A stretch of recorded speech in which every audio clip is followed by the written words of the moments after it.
आज के इस वीडियो में हम देखने वाले हैं best stochastic indicator trading strategy के बारे में that will change the way you trade. नमस्कार दोस्तों, स्वागत है आपका स्टे अहेड यूट्यूब चैनल पर। जो भी चार्टिंग सॉफ्टवेयर आप यूज करते हैं, अगर स्टोकेस्टिक इंडिकेटर को उस पर ऐड करना है तो आप उसके फंक्शंस में जाइए, यानी कि इंडिकेटर्स में जाइए और वहां पे सर्च कीजिए स्टोकेस्टिक। तो जो भी रिजल्ट्स आते हैं उसमें से स्टोकेस्टिक को सर्च कर लीजिए, सिलेक्ट कर लीजिए और सिलेक्ट करने के बाद में स्टोकेस्टिक इंडिकेटर आ जाएगा आपके चार्ट के ऊपर। स्टोकेस्टिक इंडिकेटर की सेटिंग्स में जाइए और सबसे पहले मैं दिखा देता हूं इनपुट सेटिंग्स। स्टोकेस्टिक इंडिकेटर में जो भी सेटिंग्स आएंगी 1433, इस सेटिंग को हमें चेंज नहीं करना है, ये बिल्कुल वैसे ही रखनी है। इसे कहते हैं डिफॉल्ट सेटिंग्स और यही हमारी स्टोकेस्टिक इंडिकेटर पर सेटिंग होनी चाहिए। स्टाइलिंग में चले जाता हूं ताकि इस वीडियो में मैं आपको थोड़ा अच्छे से दिखा करके समझा सकूं। और हमारी दो चीजें और होती हैं, वो होती हैं अपर बैंड और लोअर बैंड। अपर बैंड हमारी 80 पर रहेगी और लोअर बैंड हमारी 20 पर रहेगी। और उसके बाद में हम क्लिक कर देंगे ओके पर। ऐड करने के बाद में स्टोकेस्टिक इंडिकेटर कुछ ऐसा लगेगा। ये नीचे हमारा स्टोकेस्टिक इंडिकेटर है, ऊपर प्राइस है। स्टोकेस्टिक इंडिकेटर में 3 पार्ट्स होते हैं। एक होता है परसेंट के लाइन, जो कि आप ब्लू लाइन देख पा रहे हो स्क्रीन के ऊपर, ये है परसेंट के लाइन। ऑरेंज लाइन है परसेंट डी लाइन। और हमारे और होते हैं 2 बैंड्स, यानी कि ऊपर वाला बैंड होता है उसे कहते हैं अपर बैंड और नीचे वाले बैंड को कहते हैं लोअर बैंड। अपर बैंड हमारी हेल्प करता है ये डिटरमिन करने के लिए, ये बताने के लिए कि प्राइस ओवरबॉट एरिया में आ गया है। और लोअर बैंड हमारी मदद करता है ये बताने के लिए कि प्राइस ओवरसोल्ड जोन में आ गया है। जब भी प्राइस मूव करता है किसी भी डायरेक्शन में तो पहले रिएक्ट करती है परसेंट के लाइन, यानी कि ये जो ब्लू लाइन है ये पहले रिएक्ट करती है, ये जल्दी मूव करती है। अब जैसा कि स्क्रीन पर देख पा रहे हो, प्राइस ऊपर कर रहा था मूव और उसके पहले ही इन दोनों लाइंस में सबसे पहले मूव किया परसेंट के लाइन ने। और जैसे ही प्राइस मूव कर रहा था डाउन, तो वैसे ही परसेंट के लाइन ने फिर से सबसे पहले नीचे की तरफ में मुड़ना शुरू कर दिया था। बेसिकली जो ये ऑरेंज लाइन है परसेंट डी लाइन, ये होती है एवरेज ऑफ परसेंट के लाइन। स्टोकेस्टिक इंडिकेटर पर जब भी वैल्यूज अपर बैंड के ऊपर चले जाती हैं, यानी कि 80 की वैल्यू के ऊपर चले जाती हैं, तो इसे कहते हैं ओवरबॉट लेवल्स, यानी कि कोई भी स्टॉक या इंडेक्स जो भी आप देख रहे हो वो ओवरबॉट हो चुका है। और जब भी वैल्यूज स्टोकेस्टिक इंडिकेटर की 20 के नीचे चले जाती हैं, ये 20 या 20 के नीचे चले जाती है, तो उसे कहते हैं ओवरसोल्ड लेवल्स, यानी कि अभी इंडेक्स में रिवर्सल आने के चांसेस हैं, या फिर स्टॉक जो भी आप देख रहे हैं उसमें रिवर्सल आने के चांसेस हैं। और जो ट्रेडर्स इस सिस्टम को फॉलो करते हैं, यानी कि जब भी ओवरबॉट चले जाए तो उसे शॉर्ट कर देते हैं, ओवरसोल्ड आ जाए तो उसे बाय कर लेते हैं, वो अधिकांश समय जब भी मार्केट ट्रेंडिंग होती है उस समय फंस जाते हैं। यानी कि जैसे कि आप स्क्रीन पर देख पाओगे, प्राइस मूव कर रहा था कंटिन्यूअसली डाउनवर्ड्स, तो आप देखोगे कि स्टोकेस्टिक इंडिकेटर भी ओवरसोल्ड लेवल्स पे ही रहा। ओवरसोल्ड पहली बार यहाँ पर हुआ था, लेकिन प्राइस फिर भी गिरता ही गया। ओवरसोल्ड पे ही बना रहा और प्राइस गिरता ही चले गया। तो ऐसे में ट्रेडर्स लॉस कर बैठता है, नुकसान कर बैठता है। और जब भी मार्केट अपवर्ड ट्रेंड कर रही थी तो प्राइस था ओवरबॉट लेवल्स पर। यहाँ पर सबसे पहले सिग्नल दिया था कि शॉर्ट कर सकते हैं, सेल कर सकते हैं, लेकिन प्राइस ऊपर ही ऊपर मूव करता जा रहा था और स्टोकेस्टिक इंडिकेटर ओवरबॉट लेवल पर ही हवर कर रहा था, यानी कि वहीं पर घूम रहा था।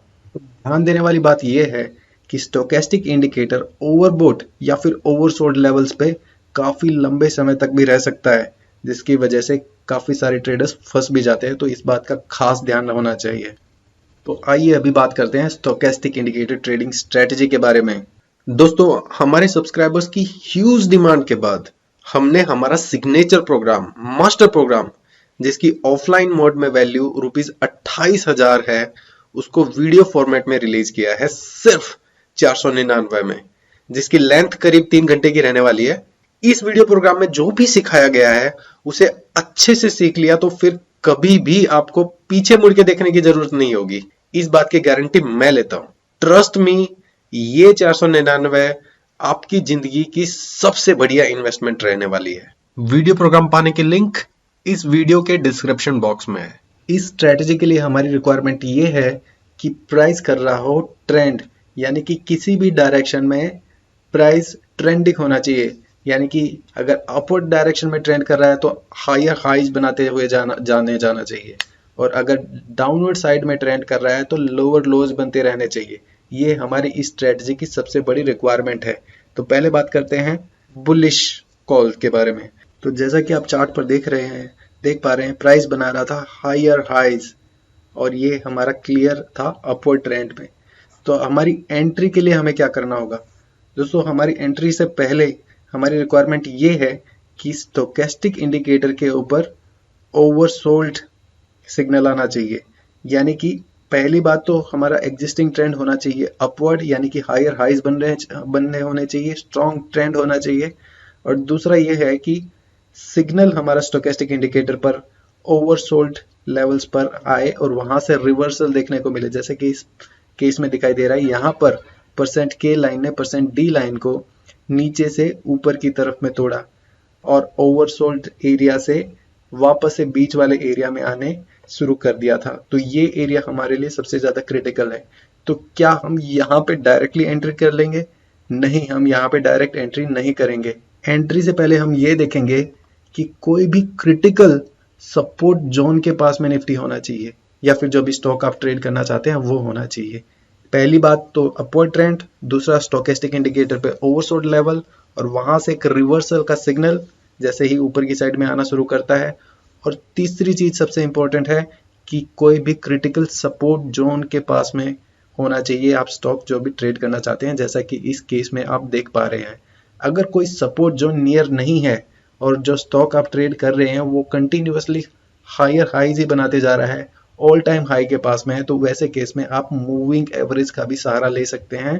जैसा कि अभी आप स्क्रीन पर देख पा रहे हैं कि प्राइस ने ये 50 period exponential moving average line के पास में आके रिवर्सल दिया, वहां पे इसे एक सपोर्ट की तरह इस्तेमाल किया। तो ये हमारे पास में डबल कंफर्मेशन थी कि यहाँ पर हम स्टॉक में एंट्री कर सकते थे। तो चलिए बात करते हैं हम डाउनवर्ड एक एग्जांपल की। तो जैसे कि आप देख पा रहे हैं हमारा एग्जिस्टिंग ट्रेंड था डाउनवर्ड, यानी कि लोअर लोज ही बनाते हुए जा रहा था इंडेक्स।